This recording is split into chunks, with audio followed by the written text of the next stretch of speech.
എൻ്റെ ക്ലാസ്സുകൾ തുടർച്ചയായിട്ട് നിങ്ങൾക്ക് ലഭിക്കുന്നുണ്ട്. ഇത് കണ്ടുകൊണ്ടിരിക്കുന്നവർക്ക് ഞാൻ ആദ്യ ക്ലാസ് മുതലേ പറഞ്ഞുകൊണ്ടിരുന്ന അല്ലെങ്കിൽ എന്താണ് വിശദീകരിക്കാൻ ഉദ്ദേശിച്ചത് എന്നുള്ളത് കൃത്യമായിട്ട് നിങ്ങൾക്ക് ബോധ്യപ്പെട്ടിട്ടുണ്ടാവാം.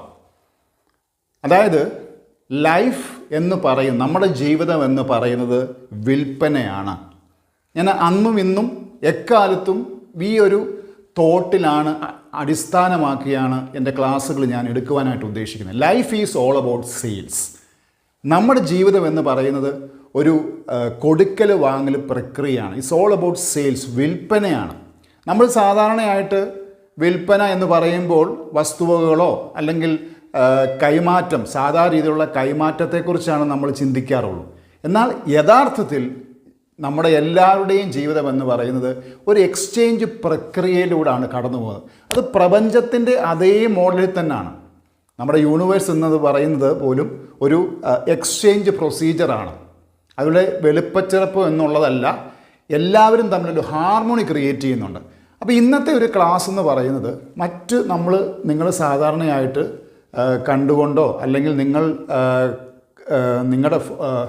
കാഴ്ചപ്പാടിൽ നിങ്ങൾ മനസ്സിലാക്കിക്കൊണ്ടിരിക്കുന്നതുമായിട്ടുള്ള കാര്യങ്ങളെന്ന് പറയുന്നത്, വിൽപ്പന എന്ന് പറയുന്നത് ഒരു കൊടുക്കൽ വാങ്ങൽ, ഒരു സാധാരണ കൊടുക്കൽ വാങ്ങൽ പ്രക്രിയയാണ്. പക്ഷെ എന്നെ സംബന്ധിച്ച് ഞാൻ ഈ പറയുന്ന സെയിൽസ് എന്ന് പറയുന്ന പ്രക്രിയ നമ്മുടെ ലൈഫിൽ നമ്മൾ വിൽപ്പന അല്ലെങ്കിൽ സെയിൽസ് എന്ന് പറയുന്ന ഈ ഒരു പ്രക്രിയയെ കുറച്ച് വിവേകപൂർവമായിട്ട്, അതായത് ഇന്നത്തെ ക്ലാസ്സിൻ്റെ ഒരു പ്രത്യേകത എന്ന് പറയുന്നത് ഞാൻ നിങ്ങളെ വിസ്ഡം സെയിൽസ് എന്ന് പറയുന്ന ഒരു ടോപ്പിക്കിലേക്കാണ് എത്തിക്കാനായിട്ട് ഉദ്ദേശിക്കുന്നത്.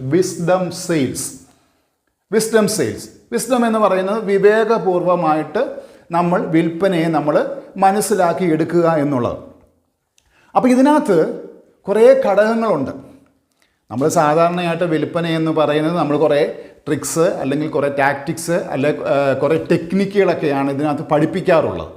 എന്നാൽ എന്നെ സംബന്ധിച്ച് ഞാൻ ആ ഒരു പ്രത്യക്ഷത്തിൽ കാണുന്ന അല്ല ഫിസിക്കലായിട്ട് കാണുന്ന കുറേ തോട്ട് പ്രോസസ്സ് അല്ലെങ്കിൽ കുറേ പ്രൊസീജിയർ, കുറേ സിസ്റ്റമൈസേഷന് പകരമായിട്ട് നമ്മൾ ഫിസിക്കൽ അല്ലാതെ തന്നെ സ്പിരിച്വലായിട്ട് അല്ലെങ്കിൽ സൈക്കോളജിക്കലായിട്ട്, അതായത് 3 ഭാഗങ്ങൾ, ഫിസിക്കൽ, സൈക്കോളജിക്കൽ ആൻഡ് സ്പിരിച്വൽ.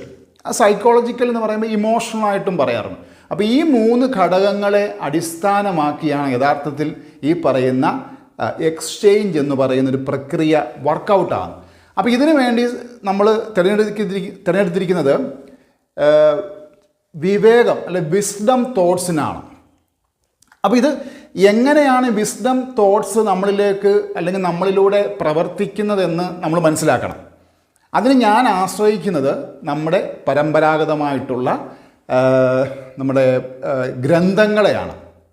അതായത് നമ്മുടെ ഏൻഷ്യൻ്റ് ടെക്സ്റ്റ്, എല്ലാ മതങ്ങളും ഫോളോ ചെയ്യുന്ന അവരുടെ ഗ്രന്ഥങ്ങളുണ്ട്.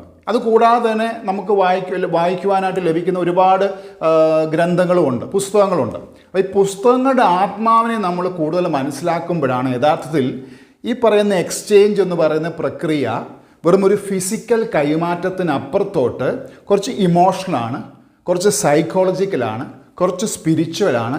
ഇവയെല്ലാം ചേർന്ന് വരുന്നവയാണ് യഥാർത്ഥത്തിലുള്ള ഹാർമോണിയസ് സെയിൽസ് അല്ലെങ്കിൽ എക്സ്ചേഞ്ച് എന്ന് പറയുന്നത്. അപ്പോൾ ഇതിനെ സംബന്ധിച്ച് കൂടുതലായിട്ട് ഞാൻ നിങ്ങൾക്ക് വിശദീകരിച്ച് മനസ്സിലാക്കി തരാം. എന്താണ് ഈ വിസ്ഡം സെയിൽസ് കൊണ്ട് ഉദ്ദേശിക്കുന്നത്?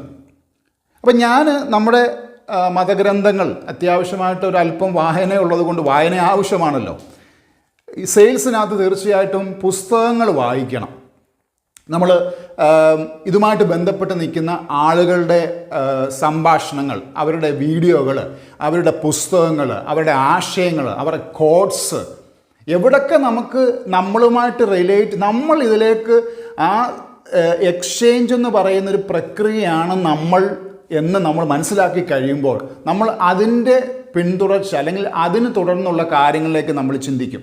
അപ്പോൾ അതിൻ്റെ ഫലമായിട്ട് ഞാൻ ഈ പുസ്തകങ്ങൾ, നമ്മുടെ ഈ പറയുന്ന മതഗ്രന്ഥങ്ങളെ നമ്മൾ കൂടുതൽ പഠിക്കുവാനായിട്ട് ശ്രമിച്ചപ്പോൾ നമ്മുടെ നിത്യജീവിതത്തിൽ, അപ്പോൾ അതായത് നമ്മുടെ ഈ ഒരു കാലഘട്ടം, പ്രത്യേകിച്ച് ഈ കാലഘട്ടം എന്ന് പറയുന്നതുമായിട്ട് ശരിക്കും റിലേറ്റ് ചെയ്യുവാനായിട്ട് കഴിയും. അപ്പോൾ എന്നെ സംബന്ധിച്ച് ഞാൻ മുമ്പ് പറഞ്ഞ പോലെ തന്നെ പുസ്തകങ്ങൾ വായിക്കാറുള്ള പോലെ തന്നെ എനിക്ക് 3-4 കാര്യങ്ങളിലേക്ക് ഒരു കണക്ഷൻ ലഭിക്കുകയാണ്. അതായത് 3-4 കാര്യങ്ങൾ നമ്മൾ മനസ്സിലാക്കി കഴിയുമ്പോൾ ഇത് തമ്മിലുള്ളൊരു കണക്ഷൻ ഉണ്ട്. അത് പ്രപഞ്ചത്തിലുള്ള എല്ലാ കാര്യങ്ങളിലും ഉള്ളൊരു കണക്ഷൻ, ഒരു ഇൻ്റർ കണക്ട്നെസ് പോലെ അല്ലെ കണക്റ്റഡ്നെസ് പോലെ ഇത് തമ്മിൽ ഒരു ഇറ്റ്സ് ലൈക്ക് എ ഗെയിം, ഒരു ഗീവ് ആൻഡ് ടേക്ക് പോളിസിയാണ് ഈ 3-4 കാര്യങ്ങളിൽ നിന്ന് എനിക്ക് മനസ്സിലായി. ഇത് എല്ലാ ഗ്രന്ഥങ്ങളിലും അത് പല രൂപത്തിൽ ഇതെല്ലാം പറഞ്ഞു വെക്കുന്നുണ്ട്. അപ്പം ഇന്ന് വിശദമാക്കാൻ ഉദ്ദേശിക്കുന്നത് സെയിൽസിൽ, വിവേകപൂർവമായ സെയിൽസിനെ നമുക്ക് ഫിസിക്കലി, സൈക്കോളജിക്കലി ആൻഡ് സ്പിരിച്വലി നമുക്ക് എങ്ങനെ അതിനെ നമുക്ക് വിശദീകരിക്കാം എന്നുള്ളതാണ്. അപ്പോൾ ആ 3 കാര്യങ്ങൾ ഞാൻ എഴുതി വെച്ച ശേഷം ഇതെങ്ങനെയാണ്, ഏതൊക്കെ ടേംസാണ് നമുക്ക് ആവശ്യമായിട്ടുള്ളതെന്നും ഇതെന്തൊക്കെയാണെന്നുള്ളതും ഇതെങ്ങനെ കണക്റ്റഡ് ആണെന്നുള്ളതും ഇതെങ്ങനെ നമ്മുടെ സെയിൽസിൻ്റെ പ്രക്രിയയിൽ നമുക്ക് ഉപയോഗിച്ച് കഴിഞ്ഞാൽ നമുക്കത് വിജയപ്രദമായൊരു സെയിൽസ് ക്ലോസിങ്ങിൽ നമുക്ക് എത്തിക്കുവാനായിട്ട് കഴിയുമെന്നുള്ളത് നമുക്ക് മനസ്സിലാക്കാനായിട്ട് കഴിയും. ആ 3 ഭാഗങ്ങൾ, ഒന്നാമത്തെ ഭാഗം എന്ന് പറഞ്ഞാൽ ഫിസിക്കലാണ്. ഫിസിക്കൽ ഈ പറയുന്ന നമ്മളെ സംബന്ധിച്ച് സാധാരണ നമുക്കറിയാം നമ്മുടെ ശരീരം എന്ന് പറയുന്നത് 3 ഘടകങ്ങളെ ആസ്പദമാക്കി, അത് ഫിസിക്കലായിട്ടുള്ളതും സൈക്കോളജിക്കലായിട്ടുള്ളതും മൂന്നാമത്തെ കാര്യം എന്ന് പറഞ്ഞാൽ സ്പിരിച്വൽ ആയിട്ടുള്ളതും. ഈ പറയുന്ന സ്പിരിച്വാലിറ്റിയും അല്ലെങ്കിൽ സൈക്കോളജി എന്ന് പറയുന്നത് നമുക്ക് പ്രത്യക്ഷത്തിൽ കാണാൻ കഴിയത്തില്ലെങ്കിലും അത് നമ്മുടെ ആ ഫിസിക്കൽ ബോഡിയുടെ ഭാഗമായിട്ട് പ്രവർത്തിക്കുകയാണ്. അപ്പം നമുക്ക് എന്താണ് ഇതിനകത്തുള്ളൊരു വ്യത്യാസം നമുക്ക് മനസ്സിലാക്കാൻ കഴിയാത്തത്, നമ്മൾ പലപ്പോഴും ഈ ഫിസിക്കൽ ആക്ടിവിറ്റീസിനാണ് നമ്മൾ കൂടുതൽ പ്രാധാന്യം കൊടുക്കുന്നത്. ഈ ഫിസിക്കൽ അതാണ് നമുക്ക് പ്രത്യക്ഷത്തിൽ കാണുവാനായിട്ട് കഴിയുന്നത്. ഫിസിക്കൽ ആക്ടിവിറ്റീസിൻ്റെ ഒരു പ്രത്യേകത എന്ന് പറഞ്ഞാൽ നമുക്ക് ഫിസിക്കലി കാണാൻ കഴിയും. ഇപ്പോൾ സയൻസിനെ സംബന്ധിച്ചൊക്കെ ഫിസിക്കലായിട്ട് നമുക്ക് കാണാൻ പറ്റുന്ന വസ്തുക്കൾ അല്ലെങ്കിൽ നമുക്ക് മനസ്സിലാക്കാൻ പറ്റുന്ന, കണ്ടു മനസ്സിലാക്കാൻ പറ്റുന്നവയാണ് ശരിയെന്നാണ് പറയുന്നത്. പക്ഷേ നമുക്ക് കൂടുതൽ മനസ്സിലാക്കുമ്പോൾ സൈക്കോളജിക്കലായിട്ടുള്ള ഫാക്ടേഴ്സ് ഉണ്ട്, സൈക്കോളജിക്കൽ ഫാക്ടേഴ്സ് ഉണ്ട്, ഫിസിക്കൽ ഫാക്ടേഴ്സ് ഉണ്ട്. രണ്ടാമത്തെ കാര്യം സൈക്കോളജിക്കൽ ഫാക്ടേഴ്സ് ഉണ്ട്. കൂടാതെ ആയിട്ട് മൂന്നാമത്തെ കാറ്റഗറി എന്ന് പറഞ്ഞാൽ സ്പിരിച്വലാണ്. സ്പിരിച്വൽ. അപ്പോൾ ഈ 3 ഘടകങ്ങൾ കൂടി ചേരുമ്പോഴാണ് യഥാർത്ഥത്തിൽ ഒരു എക്സ്ചേഞ്ച് പ്രക്രിയയുടെ പൂർണ്ണത എന്ന് പറയും. ഞാൻ കഴിഞ്ഞ ദിവസങ്ങൾ നിങ്ങളോട് ഡ്യുവാലിറ്റിയെക്കുറിച്ചും നോൺ ഡ്യുവാലിറ്റിയെക്കുറിച്ചും ഒക്കെ വിശദമായിട്ട് പറഞ്ഞായിരുന്നു. അതായത് പ്രത്യക്ഷത്തിൽ 2ആയിട്ട് തോന്നുമെങ്കിലും അതിനെ ഒന്നായിട്ട് കാണുക എന്ന് പറയുന്ന വണ്ണസിനെ കുറിച്ച് പറഞ്ഞു. നമ്മൾ സാധാരണയായിട്ട് നമുക്കുള്ളൊരു കുഴപ്പമെന്ന് പറയുന്നത് നമ്മൾ സെപ്പറേറ്റ്നെസ്സിനെ കുറിച്ചായിരിക്കും ചിന്തിക്കുന്നത്. അപ്പോൾ സെയിൽസിൻ്റെ ഒരു പ്രത്യേകത എന്ന് പറയുന്നത്, അതിൽ എക്സ്ചേഞ്ചിൻ്റെ ഒരു പ്രത്യേകത എന്ന് പറയുന്നത്, ഈ 3 ഘടകങ്ങളോട് ഒന്നിച്ചു വന്നെങ്കിൽ മാത്രമേ സെയിൽസ് നടക്കുകയുള്ളൂ.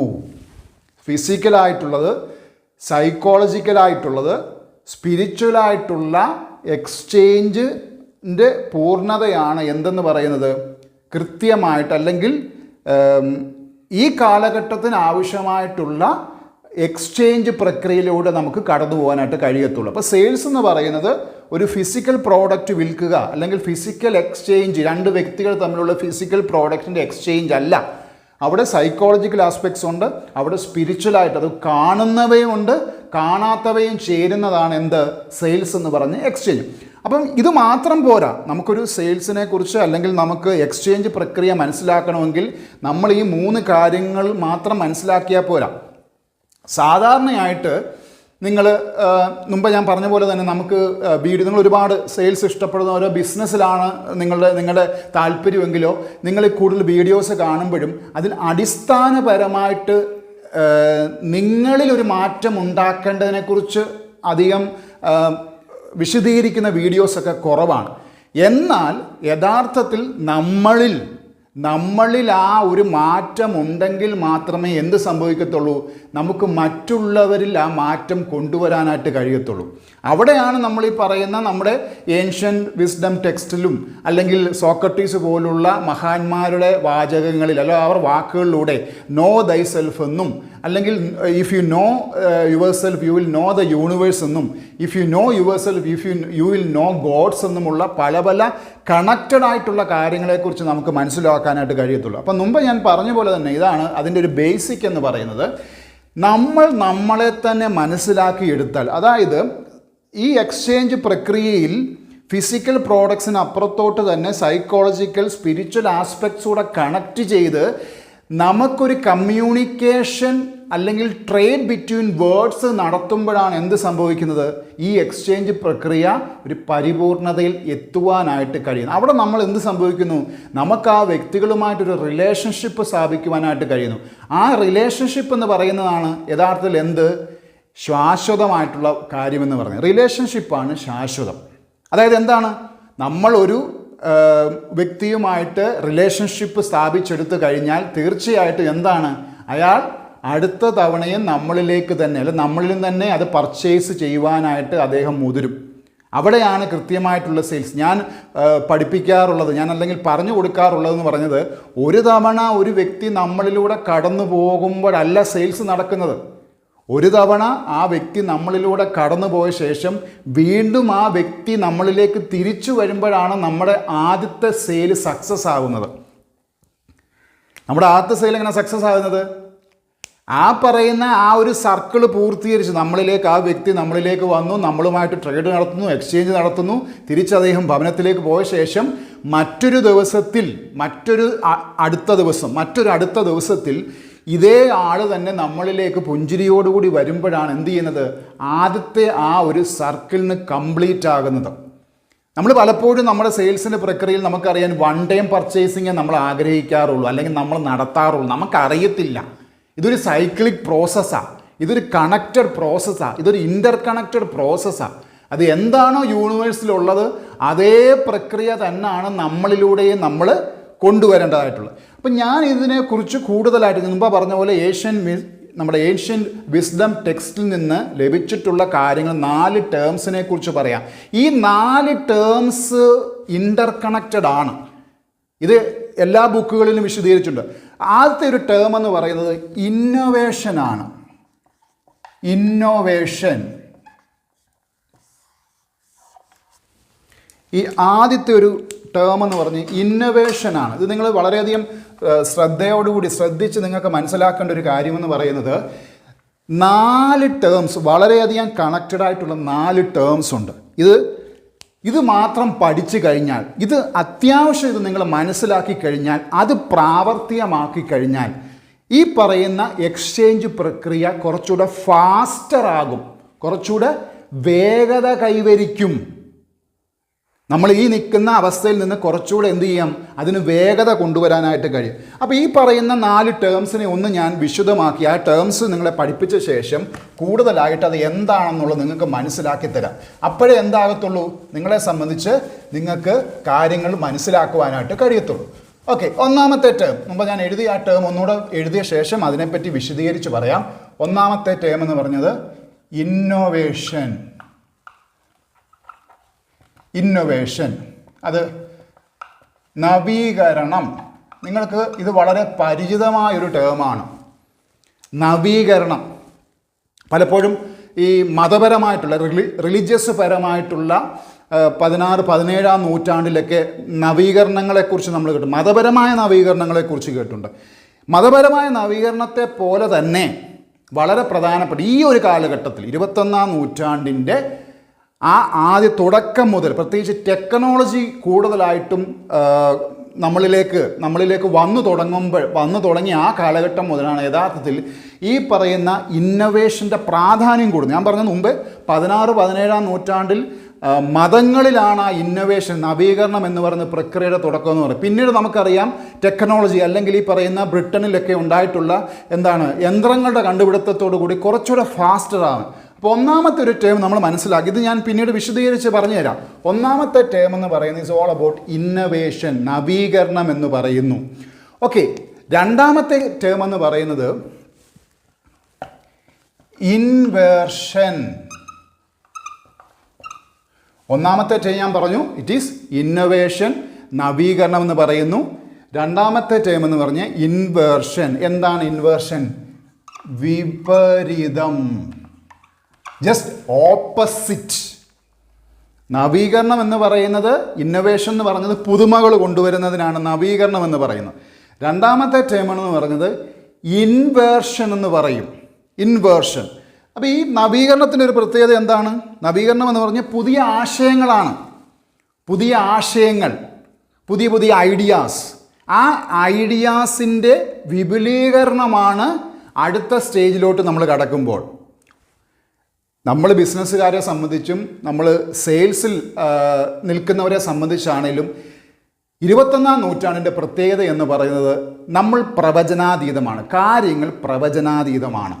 കാര്യങ്ങളെ കാര്യങ്ങളാക്കി മനസ്സിലാക്കിയില്ല എങ്കിൽ നമ്മുടെ ആ പറയുന്ന പരമ്പരാഗതമായിട്ടുള്ള സർവ്വ കാര്യങ്ങളെ തൂത്തെറിയുന്ന പ്രക്രിയകളാണ് നടന്നുകൊണ്ടിരിക്കുന്നത്. അപ്പോൾ ആ ഒരു പ്രക്രിയയുടെ ഭാഗമായിട്ട് നമ്മളിൽ എന്തുണ്ടാവണം? ആ നവീകരണം ഉണ്ടാവണം. ആ നവീകരണമാണ് ഞാൻ മുമ്പ് പറഞ്ഞ പോലെ തന്നെ എന്താണ്? ഇന്നൊവേറ്റീവായിട്ടുള്ള തോട്ട്സ് ഉണ്ടാകുന്നു. ഇന്നൊവേറ്റീവായിട്ടുള്ള തോട്ട്സ് ഉണ്ടെങ്കിലേ ഇന്നൊവേറ്റീവായിട്ടുള്ള പ്രോഡക്ട്സ് ഉണ്ടാകത്തുള്ളൂ. ഇന്നൊവേറ്റീവായിട്ടുള്ള ഐഡിയയിൽ നിന്നാണ് ഇന്നൊവേറ്റീവായിട്ടുള്ള സർവീസസും ഇന്നൊവേറ്റീവായിട്ടുള്ള പ്രോഡക്ട്സും ജനിക്കുന്നത്.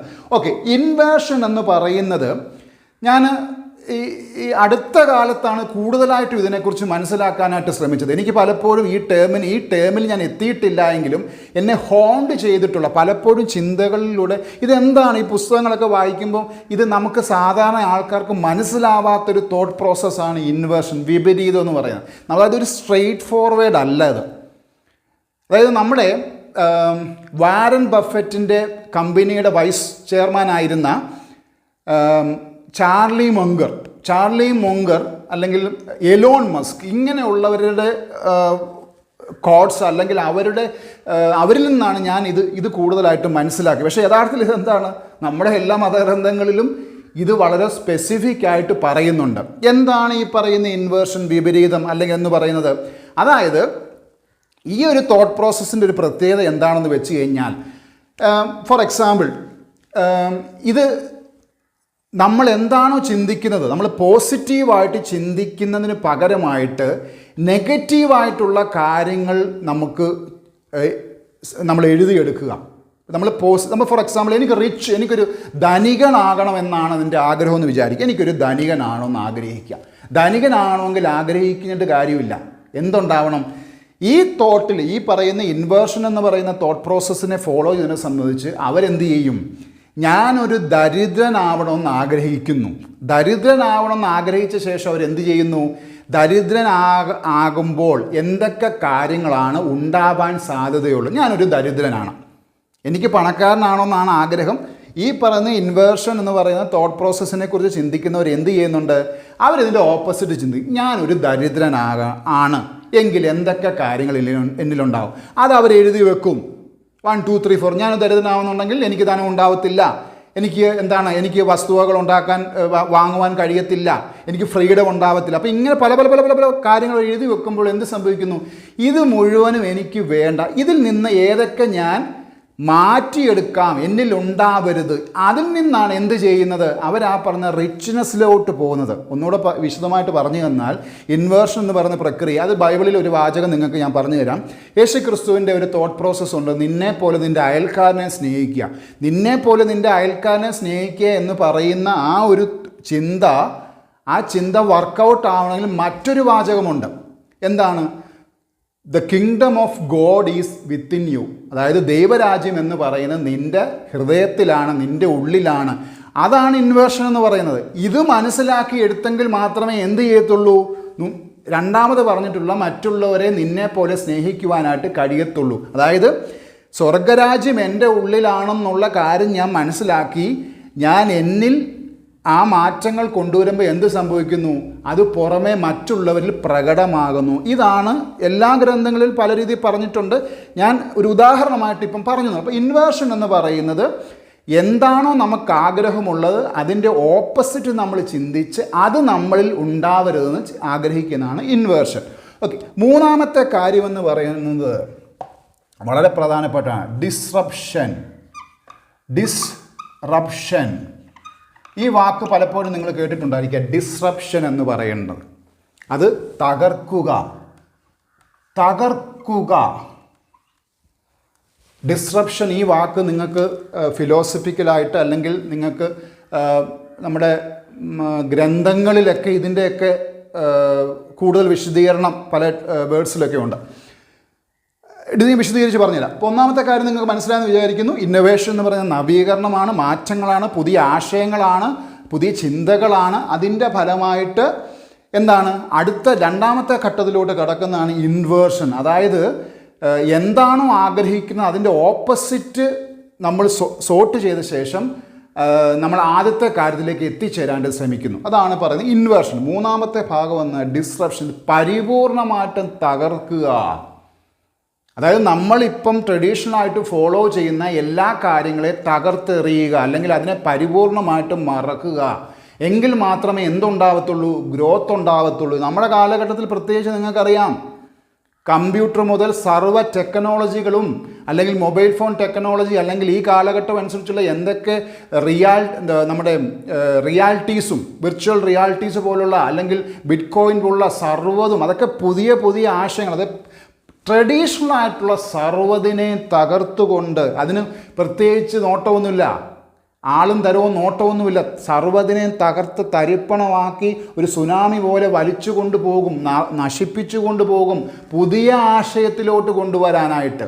സോ ഡിസ്റപ്ഷൻ എന്ന് പറയുന്നത് പഴയ ആശയത്തെ തകർത്ത് തച്ചുടക്കിക്കൊണ്ട് പുതിയ ആശയമാക്കി മാറുക എന്നുള്ളതാണ്. ഇതിൽ നിന്ന് സംഭവിക്കുന്ന ഒരു കാര്യമാണ് നാലാമത്തെ കാര്യം എന്ന് പറഞ്ഞ് ക്രിയേഷൻ, അല്ലെങ്കിൽ സൃഷ്ടി എന്ന് പറയും. അതായത് പരിപൂർണമായിട്ടും മുഴുവനും കാര്യങ്ങളെ തകർത്തുകൊണ്ട് നാലാമതുള്ള ക്രിയേഷൻ, സൃഷ്ടിയിലോട്ട് വരുന്നു. സൃഷ്ടി എന്ന് പറയുന്നത് എന്താ? പുതിയതാണ്, പുതിയ ഒരു സൃഷ്ടിയായി മാറുന്നു. നിങ്ങൾ ആ സ്റ്റേജസ് ഒന്ന് മനസ്സിലാക്കിയാൽ തന്നെ നിങ്ങൾക്ക് മനസ്സിലാവും. ഇന്നൊവേഷൻ, നവീകരണം സംഭവിക്കുന്നു, അതിൽ നിന്ന് ഇൻവേർഷൻ സംഭവിക്കുന്നു. അതായത് വിപരീതമായൊരു കാര്യം, നമ്മൾ സാധാരണ ചിന്തിക്കുന്നതല്ല. നവീകരണം വരുമ്പോഴേക്കും ആ വ്യത്യസ്തത വന്നു കഴിഞ്ഞു. അവിടെ നിന്ന് എന്താണ്? അതിന് പരിപൂർണമായിട്ടും തച്ചുടച്ചുകൊണ്ട് പുതിയൊരു സൃഷ്ടിയായി മാറുന്നു. ഈ നാല് കാര്യങ്ങളും, ഇന്നൊവേഷൻ, ഇൻവേർഷൻ, ഡിസ്റപ്ഷൻ, ക്രിയേഷൻ ഞാൻ മുമ്പ് പറഞ്ഞു, പുതിയ സൃഷ്ടി. നമ്മളെ പറഞ്ഞു പഠിപ്പിക്കും നിങ്ങളൊരു പുതിയ സൃഷ്ടിയായി മാറണം എന്ന് പറയുന്നത് നമ്മളിലുള്ള ആ ഈഗോയെ നമുക്ക് എന്താ തച്ചുടയ്ക്കുമ്പോഴാണ്. ഈഗോയെ നമ്മൾ തച്ചുടയ്ക്കണം. അപ്പം ഞാൻ പറഞ്ഞു വന്ന ഈ നാല് കാര്യങ്ങളും എന്താണ്? യഥാർത്ഥത്തിൽ നമ്മുടെ എക്സ്ചേഞ്ച് പ്രക്രിയയിൽ നമ്മൾ പാലിക്കേണ്ട പ്രിൻസിപ്പിൾസാണ്. ഇത് എങ്ങനെ വേണേലും ഉപയോഗിക്കാം. അല്ലാതെ ഈ പറയുന്ന 1 2 3 4, അതായത് ഇന്നൊവേഷൻ, ഇൻവേർഷൻ, ഡിസ്റപ്ഷൻ, ക്രിയേഷൻ എന്ന് പറയുന്നത്, ഇൻവേർഷൻ നമുക്ക് വേണമെങ്കിൽ വേറെ രീതിയിൽ പറയാം. Inversion, innovation, disruption and creation എന്ന് പറയാം. അല്ലെങ്കിൽ disruption, innovation, invention and creation എന്ന് പറയാം. അല്ലെങ്കിൽ എന്താണ്?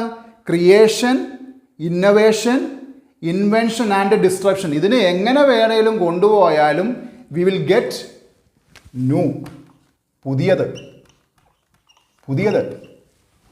അതായത് ചുരുക്കി പറഞ്ഞു കഴിഞ്ഞാൽ നമുക്ക് ഈ പറയുന്ന വളരെ കംഫോർട്ടബിളായിട്ടുള്ള ജേർണിയാണ് നമ്മുടെ ജീവിതമെന്ന്, അല്ലെങ്കിൽ ഇങ്ങനെയൊക്കെ ഉള്ളത്. അതായത് നിങ്ങൾക്ക് ഇപ്പം തന്നെ നമ്മുടെ ഉദാഹരണങ്ങളുണ്ട്. പരമ്പരാഗതമായ തൊഴിലുകൾ ഇല്ലാതാവുന്നു, പരമ്പരാഗതമായ ആശയങ്ങളെ തച്ചുടയ്ക്കുന്നു, പരമ്പരാഗതമായ രീതികൾ ആളുകൾ ഇഷ്ടപ്പെടുന്നില്ല, കാലഹരണപ്പെട്ടു. ഇൻ്റർനെറ്റ്, ഏകദേശം എനിക്ക് തോന്നുന്നു ഇൻ്റർനെറ്റൊക്കെ 2000-ന് ശേഷം വളരെയധികം ബൂം ചെയ്ത് വന്നപ്പോൾ 2000-ന് ശേഷമുള്ള കാലഘട്ടം എന്ന് പറയുന്നത് നമുക്ക് സങ്കല്പിക്കാൻ പോലും പറ്റാത്തവയാണ്. ഇനിയും ഈ പറയുന്നവ വീണ്ടും അതിൻ്റെ ഏറ്റവും മാക്സിമം ലെവലിലൂടെ കടന്നു പോയിക്കൊണ്ടിരിക്കുകയാണ്. ഇന്നൊവേഷനും ഇൻവേർഷനും ഡിസ്ട്രപ്ഷനും കഴിഞ്ഞ് പുതിയ സൃഷ്ടിയിലോട്ട് കടക്കുകയാണ്. ഈ മൂന്ന് കാര്യങ്ങളും നമ്മളൊരു സെയിൽസ്മാൻ്റെ ലൈഫിൽ സംഭവിച്ചില്ല എങ്കിൽ നമ്മളെ സംബന്ധിച്ച് എന്താണ്, നമുക്ക് ഇനിയും ഒരു സെയിൽസ് ക്ലോസിങ് നമുക്ക് സാധ്യമാകത്തില്ല. ഒരു മികച്ച സെയിൽസിനെ ക്ലോസ് ചെയ്യണമെങ്കിൽ നമ്മൾ 3 ഘട്ടത്തിലൂടെ കടന്നൊരു പുതിയ സൃഷ്ടിയായി മാറണം. നമുക്ക് എന്താണ്, നമ്മുടെ ആ എക്സ്ചേഞ്ച് പ്രക്രിയയിൽ നമ്മുടെ ഒപ്പം വരുന്ന, അല്ലെങ്കിൽ ആ പറയുന്ന മറ്റൊരു വ്യക്തിയെ നമുക്ക് നമ്മുടെ ഭാഗമായി കാണാൻ കഴിയുന്നില്ല എങ്കിൽ നമ്മുടെ ആ പറയുന്ന എക്സ്ചേഞ്ച് പ്രക്രിയ പരാജയമായി പോകും. കാരണം അത്രമാത്രം കോമ്പറ്റീഷനാണുള്ളത്. ആ കോമ്പറ്റീഷനിൽ പിടിച്ചു നിൽക്കണമെങ്കിൽ വി ഹാവ് ടു ബി കോമ്പീറ്റബിൾ. കാലഘട്ടം അനുസരിച്ച് കോമ്പീറ്റബിൾ ആണെന്ന് നമ്മൾ തെളിയിക്കുമ്പോഴാണ് എന്ത് ചെയ്യുന്നത്, നമ്മുടെ എക്സിസ്റ്റൻസിന് പ്രാധാന്യമുണ്ടാകുന്നത്. അപ്പോൾ ഈ പറയുന്ന 4 കാര്യങ്ങളിലൂടെയും കടന്നു പോകുന്നൊരു വ്യക്തിയെ സംബന്ധിച്ച് അയാൾ ക്രിയേറ്ററാണ്, ഒരു പുതിയ സൃഷ്ടിയാണ്. ആ പുതിയ സൃഷ്ടി ഉണ്ടാകുമ്പോൾ എന്ത് സംഭവിക്കുന്നു, അയാളിൽ നിന്ന് വരുന്നത് പുതിയ കാര്യങ്ങളാണ്, പുതിയ ആശയങ്ങളാണ്, പുതിയ ചിന്തകളാണ്, പുതിയ പുതിയ കാര്യങ്ങളാണ്, പുതിയ പ്രോഡക്ട്സാണ്, ഇന്നവേറ്റീവായുള്ള പ്രോഡക്ട്സാണ്.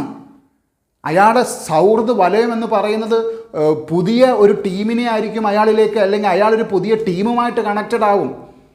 അപ്പോൾ പുതിയ സൃഷ്ടിയായി മാറുക എന്ന് പറയുന്നത് it comes after A disruption. അതുകൊണ്ട് ആലോചിച്ചോണം, ക്രിയേഷന് മുമ്പ് ഡിസ്റപ്ഷൻ ഉണ്ട്, അല്ലെങ്കിൽ ക്രിയേഷന് മുമ്പ് ഇൻവേർഷൻ സംഭവിക്കാം, അല്ലെങ്കിൽ ക്രിയേഷന് മുമ്പ് ഇന്നോവേഷന് ശേഷം. ഇതെല്ലാം ഞാൻ പറഞ്ഞല്ലോ, അങ്ങോട്ടും ഇങ്ങോട്ടും മാറിയാലും കുഴപ്പമൊന്നുമില്ല. ബട്ട് ക്രിയേഷന് മുമ്പ് സംതിങ് ഷുഡ് ഹാപ്പൻ. ഈ ക്രിയേഷൻ എന്ന് പറയുന്നത് ആ ഒരു സീഡ്, ഇപ്പം നമ്മൾ സീഡ്സിനെ കുറിച്ച് പറയാറുണ്ട്. ആ സീഡ്സ് എന്ന് പറയുന്ന, അല്ലെങ്കിൽ നമ്മൾ കൃഷി ചെയ്യുന്നവരെ സംബന്ധിച്ച് ഒരു സീഡ് പൊട്ടി മുളയ്ക്കുക എന്ന് പറയുന്നത് മണ്ണിനകത്ത് കിടന്ന് സൂര്യപ്രകാശവും വെള്ളവും മഴയും എല്ലാം നനഞ്ഞുകൊണ്ട് അതൊരു വിത്തായിട്ട് മുളയ്ക്കാൻ കഴിയുക, പുതിയ സൃഷ്ടിയായി മാറുക. ആ പുതിയ സൃഷ്ടിയായിട്ട് മാറുവാൻ കഴിയുന്നില്ല എങ്കിൽ ആ സീഡ് ഡെഡാണ്. മുമ്പ് ഞാൻ പറഞ്ഞ പോലെ തന്നെ നമ്മളിൽ ആ സെയിൽസ്മാൻ ഡെഡാണ്. നമുക്ക് പുതിയ കാലഘട്ടം അനുസരിച്ചുള്ള നമ്മളിൽ ആ ഒരു സെൽഫ് കോൺഫിഡൻസ് വളർത്താൻ നമുക്ക് കഴിഞ്ഞില്ല. It's all about self confidence. ഒരു സീഡ് മണ്ണിൽ കിടന്ന് ആ സൂര്യപ്രകാശമേറ്റ് ആ വെയിലും വെളിച്ചവും ഏറ്റ് വളരുക എന്ന് പറയുന്നത് it's all about self confidence. ആ സെൽഫ് കോൺഫിഡൻസ് വളർത്തുവാനായിട്ട് നമ്മുടെ ഫിയർ ഫാക്ടേഴ്സ് എല്ലാം നമ്മൾ ഒഴിവാക്കി നമ്മളിൽ ആ സെൽഫ് കോൺഫിഡൻസ് വളർത്തിയെടുക്കുവാനായിട്ട് നമുക്ക് കഴിഞ്ഞെങ്കിൽ മാത്രമേ എന്ത് ചെയ്യാൻ പറ്റത്തുള്ളൂ, ഇനിയും നമുക്ക് കാര്യങ്ങൾ മുന്നോട്ട് സ്മൂത്തായിട്ട് കൊണ്ടുപോകാനായിട്ട് കഴിയത്തുള്ളൂ. അപ്പം innovation, inversion, disruption and creation is very important. ഈ 4 കാര്യങ്ങൾ എല്ലാ ഗ്രന്ഥങ്ങളിലും, എല്ലാ നമ്മളുടെ മതഗ്രന്ഥങ്ങളിലും നിങ്ങൾ ഏത് നോക്കിയാലും ഇത് പല പല രീതിയിൽ ഇത് പറഞ്ഞു വെച്ചിട്ടുണ്ട്. ഇത് മാത്രം പഠിച്ചാൽ തന്നെ എന്താണ്, നമ്മളിൽ ആ പുതിയ വെളിച്ചം, നമ്മുടെ റൂമി 12-ാം നൂറ്റാണ്ടിൽ ജീവിച്ചിരുന്ന ചിന്തകൻ റൂമി പറയുന്നത് പോലെ, നിങ്ങൾ ഒരു സമുദ്രത്തിലെ ഒരു തുള്ളിയല്ല, നിങ്ങളിലൊരു സമുദ്രമുണ്ടെന്നുള്ള, അതാണ് പുതിയ സൃഷ്ടി എന്ന് പറയുന്നത്. സമുദ്രത്തിലെ ഒരു തുള്ളിയല്ല, you are an ocean in a drop. You are not a drop in an ocean, you are an ocean in a drop. ആ ഓഷ്യൻ ഇൻ എ ഡ്രോപ്പ് എന്ന് പറയുന്നതാണ് പുതിയ സൃഷ്ടി. അപ്പം നിങ്ങളെ സംബന്ധിച്ച് ഇന്നത്തെ ഒരു ക്ലാസ്സിൻ്റെ പ്രത്യേകതയായിട്ട് ഈ 4 ടേംസിനെ നിങ്ങൾ കൂടുതലായിട്ട് നിങ്ങൾക്ക് മനസ്സിലാക്കുവാനായിട്ട് കഴിഞ്ഞാൽ തന്നെ you can become an ocean in A drip, you can become an ocean in a drop. അപ്പോൾ നിങ്ങളെ കൂടുതൽ കാര്യങ്ങൾ അടുത്ത ടോപ്പിക്കിൽ, അടുത്ത വീഡിയോയിൽ നിങ്ങൾക്ക് കൂടുതൽ കാര്യങ്ങൾ നിങ്ങൾക്ക് മനസ്സിലാക്കി തരാം. ഇത് നിങ്ങൾ വിശദമായിട്ട് നിങ്ങൾ എഴുതിയെടുക്കണം, നിങ്ങൾ പഠിക്കണം, നിങ്ങളുടെ ജീവിതത്തിൽ ഇത് നിങ്ങൾ പ്രാവർത്തികമാക്കണം. ഓക്കെ, നന്ദി.